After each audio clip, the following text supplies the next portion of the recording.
E aqui estamos com a segunda parte do iceberg da Idade Média. Se você ainda não viu a primeira parte, pode clicar aqui em cima e conferir as duas primeiras camadas. Desde já, peço que deixe seu like, se inscreva no canal, ative o sininho de notificações e siga nossas páginas no Instagram e no TikTok. Sem mais delongas, vamos ao vídeo.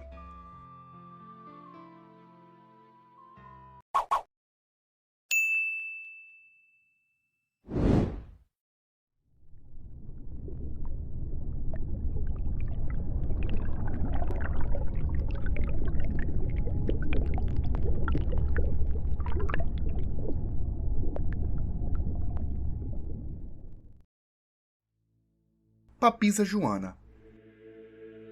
Uma lenda popular no folclore europeu é a que diz que no século IX a igreja teve uma mulher como líder. A Papisa Joana teria sido uma mulher chamada Felisberta, que seguia uma vida eclesiástica disfarçada de homem, usando o nome falso de John. Por ter um grande conhecimento de ciências e medicina, além de falar vários idiomas e ser uma boa diplomata, ela chegou a integrar o clero de Roma e ser nomeada cardeal, chegando finalmente a ser papa com o nome de João VII, sendo secretamente a primeira e única mulher a liderar a Igreja Católica. No entanto, ela acabou engravidando e deu à luz em público enquanto participava de um evento religioso.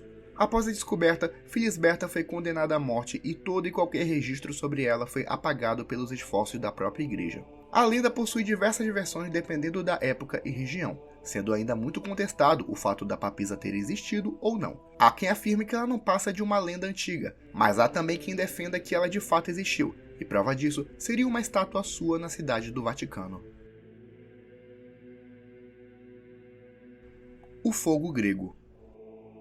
Se engana quem pensa que o lança-chamas é algo totalmente moderno, já que na Idade Média existia uma arma semelhante que poderia soltar fogos através de uma mistura química. O chamado fogo grego foi desenvolvido no Império Bizantino e foi usado pela primeira vez no século VII durante as invasões árabes. O método consistia em uma bomba que misturava produtos químicos e liberava um fogo através de um bocal, sendo usados por navios gregos contra navios inimigos. Aliás, a mistura química era tão eficiente que mesmo na água o fogo não se apagava. Ou seja, caso você fosse atingido pelo fogo grego, era quase uma sentença de morte. A arma foi utilizada durante séculos como defesa da capital Constantinopla, mas sua fórmula original se perdeu com o tempo. Até hoje, algumas réplicas foram feitas, mas o método original foi perdido para sempre. O corte de cabelo dos monges. As ordens monásticas católicas possuíam seguidores conhecidos como monges, que normalmente utilizavam um corte de cabelo bem estranho, já que possuíam a parte central da cabeça totalmente raspada. Muitos se perguntam o motivo desse costume, e a resposta é bem simples. Ao longo da história, o cabelo de cada um representava o grau de riqueza e status da pessoa. Na Antiguidade e Idade Média, reis e nobres utilizavam o cabelo de várias formas para demonstrar seu poder e vaidade. O corte de cabelo dos monges é assim para dar a mensagem de que estão totalmente desapegados da vaidade e também despreocupados com a aparência física. O desaparecimento de Owen Glandor. O príncipe Owen Glandor foi um líder galês que comandou uma revolta contra o domínio da Inglaterra no início do século XV. Owen reuniu um grande exército no país de Gales e, com o apoio da França, expulsou os ingleses de seu território e foi aclamado príncipe de Gales em 1400, sendo ele o primeiro e único governante nativo do país. Ainda assim, os ingleses refizeram suas forças e contra-atacaram Owen e seus seguidores após algum tempo. Com isso, ele fugiu para as montanhas com o restante de seu exército. Em 1415, ele desapareceu misteriosamente após um de seus seguidores afirmar que ele havia morrido de causas naturais. Porém, não se sabe se isso é verdade, já que seu corpo nunca foi visto e existem relatos de que o mesmo teria sobrevivido e morrido na companhia de sua família. Algumas lendas do folclore galês afirmam que ele desistiu de sua luta após ser derrotado pela Inglaterra, vivendo como monge no mosteiro isolado. Ainda com tudo isso, o paradeiro de sua tumba e o que realmente aconteceu com ele segue sendo um mistério. Hoje, Owen Glandor é um herói nacional e símbolo para a independência do país de Gales. A Bíblia do Diabo. O Codex Gigas, mais conhecido como Bíblia do Diabo, é um livro gigantesco de 310 páginas, 89 centímetros de altura, 49 centímetros de largura e 75 de peso. Esse livro teria sido escrito no século XIII na Boêmia, atual República Tcheca, e seu nome se deve a um gigantesco desenho do próprio diabo em uma de suas páginas. Descoberto em 1648, o conteúdo não é nada muito satânico. Ironicamente, dentro do livro estão apenas orações, rituais cristãos, angelologia, demonologia, trechos da Bíblia e até receitas culinárias. A Bíblia do Diabo é até hoje guardada no mosteiro do interior da República Tcheca, mas a história que ronda o objeto é bem bizarra e arrepiante. Reza a lenda que um monge havia quebrado seus votos, por isso seria condenado à morte por emparedamento. Implorando para não morrer, o monge prometeu a seus superiores que escreveria um grande livro contendo todo o conhecimento humano da época, coisa que daria fama ao mosteiro e evitaria sua morte. Mas o detalhe é que ele deveria fazer tudo isso em apenas uma noite. Ele conseguiu escrever metade do livro, mas quando chegava perto de meia-noite, o monge percebeu que não conseguiria terminar. Por isso, fez uma reza ao próprio diabo pedindo que terminasse o livro. Em troca, ele concederia sua alma. Em uma noite, o livro já estava pronto e com um grande desenho de Lúcifer, que teria sido incluído pelo próprio diabo, algo assim como uma assinatura. Essa lenda guarda o objeto, que curiosamente não foi proibido durante a Inquisição e é até hoje estudado. O desaparecimento de Giovanni Caboto. Giovanni Caboto foi um navegador italiano do século XV, sendo um dos pioneiros das grandes navegações. Ele é conhecido por ter explorado a costa da América do Norte. Suas viagens e mapeamentos ajudaram na exploração da América e na posterior colonização da Inglaterra no atual território dos Estados Unidos. O mistério que ronda sua vida diz em relação ao seu desaparecimento durante sua terceira viagem. Conta-se que ele liderava uma expedição para a América do Norte, expedição esta que jamais retornou de seu ponto de partida. Não se sabe se ele morreu naufragado ou em terra firme. Alguns até chegam a apontar que ele viveu entre os indígenas até sua morte, algo parecido com um bacharel de Cananéia que falamos no iceberg sobre a história do Brasil. Tarasca. O monstro conhecido como Tarasca, ou do francês Tarasque, é uma criatura do folclore francês descrita como um tipo de dragão, mas com casco de tartaruga, algo parecido com o Bowser da saga Mario. Bom, segundo a lenda, o Tarasca foi um monstro que aterrorizou a população de Tarascon, uma cidade no interior da França. Ele seria uma criatura fêmea devoradora de homens e cuspidora de fogo, tendo sido derrotada por Santa Marta após uma prece feita com água benta. Com o passar dos anos, a criatura tornou-se parte da cultura francesa, possuindo até um festival com seu nome. Hoje, o Tarasque é considerado um patrimônio cultural e imaterial da humanidade. As Muralhas do Benin. O Império do Benin foi uma nação africana localizada na atual Nigéria e que no passado dominou boa parte da África Ocidental, sendo uma potência regional muito importante. Símbolo do poderio do Benin eram suas muralhas, construídas no século XI e que eram 4 vezes maiores que a Grande Muralha da China. As muralhas guardavam a capital Edo, centro político, econômico e militar do Império, sendo descritas como a maior terraplanagem do mundo antes da Era Mecânica. Infelizmente, elas foram destruídas em 1897, quando os britânicos invadiram a região e a declararam como uma colônia da coroa. Sua destruição significou não apenas o fim do Império do Benin, mas o fim da soberania de todos os reinos e tribos que habitavam a atual Nigéria.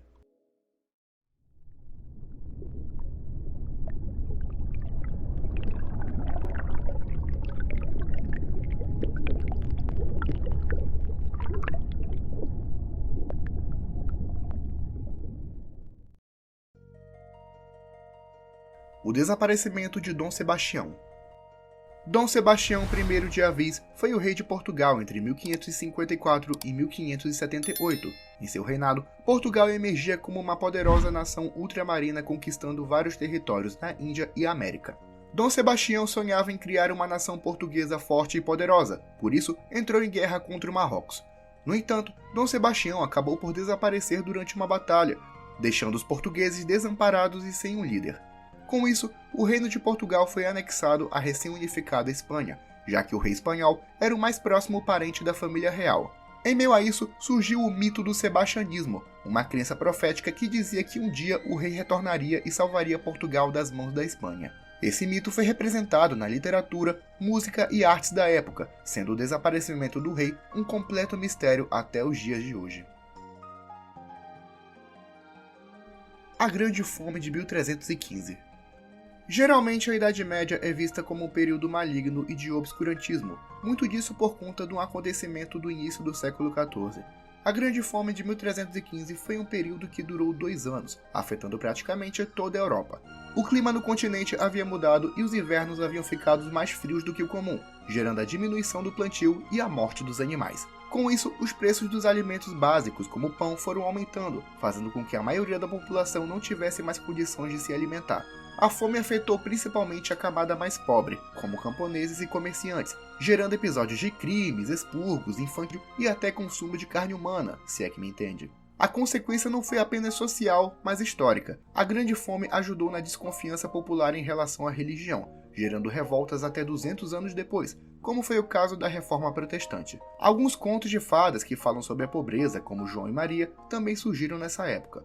Podemos dizer que essa foi a primeira crise social vivida na Europa, já que influenciou não apenas a sociedade, mas a cultura até hoje. As Crianças Verdes de Valpit. Uma lenda popular do folclore inglês conta que na aldeia de Valpit, durante o reinado de Henrique II, duas crianças misteriosas foram encontradas na floresta. Elas possuíam uma estranha coloração verde, falavam um idioma estranho e não aceitavam qualquer tipo de comida oferecida. O menino e a menina foram adotados por aldeões e com o tempo a menina foi se adaptando à nova vida, aprendendo inglês e deixando sua coloração verde. Já o menino não conseguiu se adaptar e acabou morrendo pouco depois. Quando a menina aprendeu a se comunicar, ela contou que o menino era seu irmão, e eles moravam numa terra distante, onde sempre era de noite e as pessoas eram verdes. Ela também conta que nunca havia saído de sua aldeia e que o único lugar que conhecia além dela era uma terra de luz localizada do outro lado de um rio. O conto foi popularizado durante toda a Idade Média, principalmente por escrituras do século XII e XIII, escritas supostamente a partir de relatos reais. Muitas releituras foram feitas desse conto, que até hoje é parte da cultura oral inglesa. Os Príncipes da Torre. Os Príncipes da Torre se refere ao pequeno rei Eduardo V e seu irmão Ricardo de Salisbury. Em 1483, o jovem rei Eduardo V, de 12 anos, havia herdado o trono de seu pai, mas após alegações de ser filho ilegítimo, seu tio reivindicou o trono e o mandou prender na Torre de Londres, junto com seu irmão Ricardo de Salisbury. O ato seria possivelmente para protegê-los durante a Guerra das Duas Rosas, mas a verdade é que a prisão seria para impedi-los de reivindicar o trono no futuro. O misterioso é que após algum tempo, os dois príncipes desapareceram misteriosamente. Apesar dos relatos de supostos avistamentos, não se sabe o que foi dos dois irmãos. Não se sabe se os irmãos foram assassinados por ordem do tio, se fugiram em determinado momento, ou se foram mandados para o exílio e escondidos pelo resto da vida. O mistério fica maior devido à falta de documentos escritos, já que os criados e funcionários da torre foram obrigados a não falar com os jovens. Após algumas escavações e pesquisas do século XX, uma alçada foi encontrada no térreo do palácio. Porém, não é possível identificar o sexo e nem a quem pertenciam os ossos, tornando esse um dos maiores mistérios da Idade Média. E eu acho que é isso, pessoal. Lembrando que as duas partes do vídeo deram um baita trabalho de edição e pesquisa, então desde já peço que deixem seu like, se inscrevam no canal, ativem o sininho de notificações e sigam nossas páginas do Instagram e no TikTok. Tudo isso ajuda muito na evolução e crescimento do canal. Se quiser sugerir temas, a barra de comentários está por aí. Sem mais delongas, me despeço e tchau!